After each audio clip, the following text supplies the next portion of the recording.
ကျွန်တော်တို့ရဲ့ပတ်ဝန်းကျင်မှာအိမ်တော်မကြသေးတဲ့သူတွေကိုတွေ့ဘူးကြလားသူတို့ကဘာလို့အိမ်တော်မကြလဲဆိုတာကိုရောသိကြလားအကြောင်းအရာတစ်ခုအောက်မှာမေးစရာတွေရှိလာပါလူတွေကိုပဲမယုံကြလို့ပဲလားအချစ်ကိုပဲရှာမတွေ့ခဲ့ကြတာလားဆိုတာကတော့ဒါရင်းနာထောင်ကြည့်သိတော့မှာပါလို့ဆိုရင်တော့စလိုက်အောင်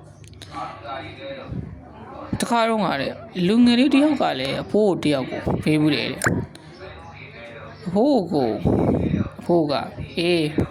မင်းမေရဲ့မိကိုမဖြေခင်ငါခိုင်းတာကိုမင်းအရင်လောက်ကမယ်လို့ပြောလိုက်တယ်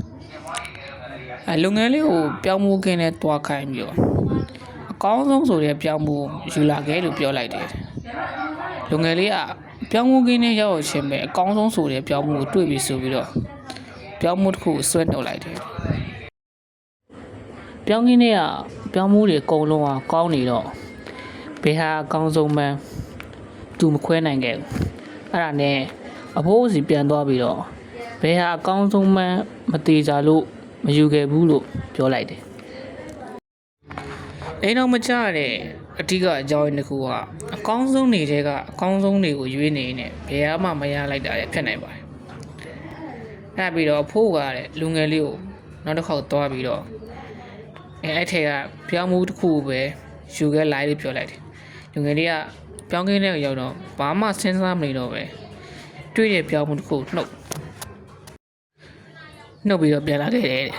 အဲ့ကြမှာဖို့ကလူငယ်လေးရဲ့မိကိုပြပြလိုက်ပါတယ်တဲ့အရွေးလွန်ပြီးတော့အရွယ်လွန်သွားတဲ့အခါမျိုးကြရင်နောက်ဆုံးမှာတွေ့ကြရလူနဲ့ယူရတဲ့အဖြစ်မျိုးနဲ့ပဲကြုံရတတ်ပါတယ်နောက်တစ်ချက်ကအသိပညာဉာဏ်မြင့်မားတဲ့အမျိုးသားမျိုးသမီးတွေက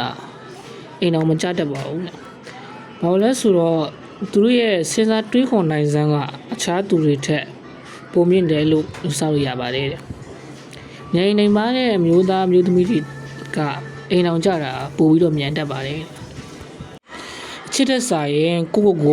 ဦးစားပေးတက်လာခြင်းမျိုးသားမျိုးသမီးအများစုကကိုဦးစားပေးတက်လာတဲ့အခါကိုဘဝတွေကိုအခြားသူတယောက်ကဝင်ရောက်လို့မရတော့ပါဘူး။မှန်ချင်းမှားချင်းကိုအခြေခံထားတာမဟုတ်တဲ့ရေဘူးရဆိုင်ရာသုံးသက်ချက်တွေဖြစ်တာကြောင့်အတိအကျမှန်တယ်လို့တော့မဆိုနိုင်ပါဘူး။